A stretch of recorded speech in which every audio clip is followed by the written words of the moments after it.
Some important software considerations when you're looking at asset inventory software.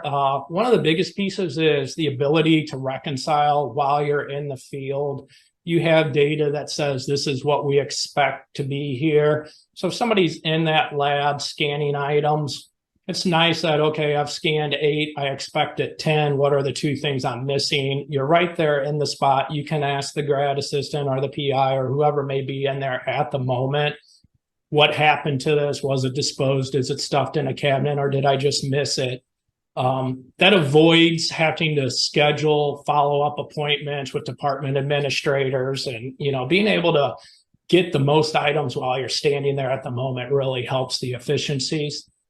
One thing we see is the ability to add new locations. Not a lot of softwares do that, but that's really important in the higher ed world where there's constant renovations going on. So if you're in a space and now they've added a wall and you have rooms A, B, and C when it was just one large room, being able to add that and account for it and maybe prompt your space folks for the change is really helpful. So that asset is in the correct location, even if that location hasn't been created in the space system yet.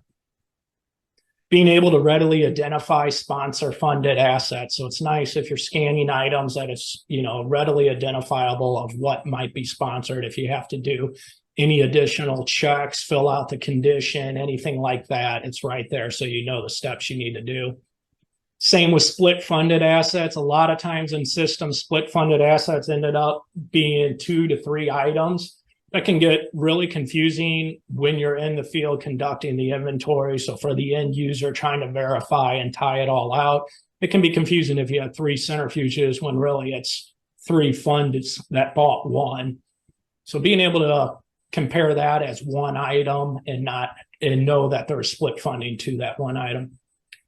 Pictures are really helpful. We like to advise that maybe you don't need pictures for every asset. Anything that's readily identifiable that most people are familiar with, you probably don't need a picture and pay for the storage of all that data. But unique items, fabricated items that people are unfamiliar with, the pictures help a ton when it's time to verify them year in and year out. The ability to mass email, that's really a helpful piece, especially if you're doing it from like a central office. You've gone out and maybe you've covered 3 or 4 buildings that 10 different departments occupy, and you're still missing 10% of the assets.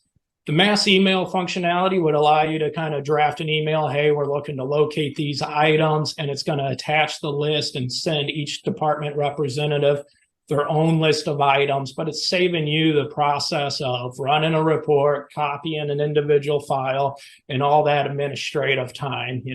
Having that built into the system is really helpful.